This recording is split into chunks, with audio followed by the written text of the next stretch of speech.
Raymond 啊，咁啱啱成個機身啦，我已經見到已經裝完啦，噴完漆啦，咁跟住咧部機係點樣繼續去下一步嘅咧？嗱，咁而家咧嚟到咧第二個叫個 production line 啦，生產線啦。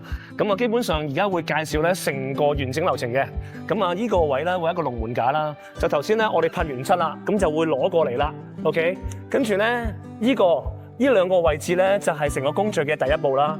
咁就會將呢個運輸帶，呢個運輸帶啦，同埋呢個機殼咧就裝上去嘅。第一步裝嵌先，裝上去。其實呢兩個位置咧都係做緊同一嘅工作嘅噃 Eric 嚇。咁跟住咧第二步啦，我哋繼續向前行嘅咯喎。嗱，見到咧前邊咧都有兩個工位嘅，做緊相同嘅嘢嘅。咁呢兩個工位係做緊乜嘢咧？就係話頭先裝嵌完嗰個運輸帶啦、機殼啦，咁當然啦就一定唔少得入邊嘅內臟啦。咁啊裝一啲電路板嘅工作啦。嗱，你見到啦，下邊開始安裝緊唔同嘅電子零件啦、電路板啦，甚至安裝埋啲電線啦、配置埋啦。咁呢兩個工位咧都係做緊呢兩樣嘢嘅喎。OK， 咁繼續落啦。咁啊呢度開晒燈嚇，特別光啊！嗱，呢兩個工位。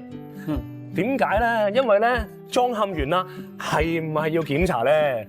因為咧我見到着晒燈咧，應該係通晒電啦，係咪要測試啊？定係點樣咧？冇錯啊 ，Eric 你講得好啱啊！咁啊，呢兩個工序咧就係開始咧就住裝嵌完啲機咧，我哋要做一個咧完整嘅測試嘅。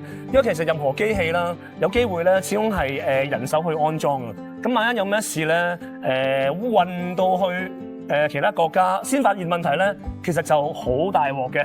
所以點解咧？我哋都會有個 QC 嘅部門咧，就住每一部機器裝完之後咧，做一個咧仔細嘅檢查㗎。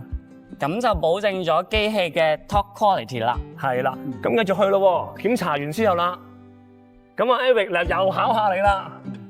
嗱，而家檢查完之後，呢兩個位置又係做啲乜嘢咧？我估應該係清潔啩。你冇理由送一部沙塵滾滾嘅機去俾客仔㗎。冇錯啦，嗱，因為咧大家都中意新機㗎，新機一定係要乾淨㗎、企理㗎，係咪？所以咧呢兩個工序咧裝嵌完之後咧，我哋就要有一個工序，就要幫每一部機器咧做一個完整嘅清潔㗎喎。咁最後啦，當然就係要做一個包裝啦。咁咧我哋咧清潔完。咁咧，我哋就會車出去。嗱，出邊咧，而家你見到窗外邊咧有啲木箱嘅，有啲木箱嘅，咁就會車出去咧，就會撈喺個木箱度，裝喺木箱度啦。裝完之後咧，就可以發貨噶啦，就好似前邊咁樣啦。我哋睇下啲木箱先，呢啲應該係貼晒 label 寫住防潮啦，有清楚嘅標識啦。咁客仔收到咧，亦都係一個好靚嘅木箱㗎喎。冇錯啦，咁啊，今次就嚟到呢個位置啦，下次再同大家分享多啲啦，拜拜。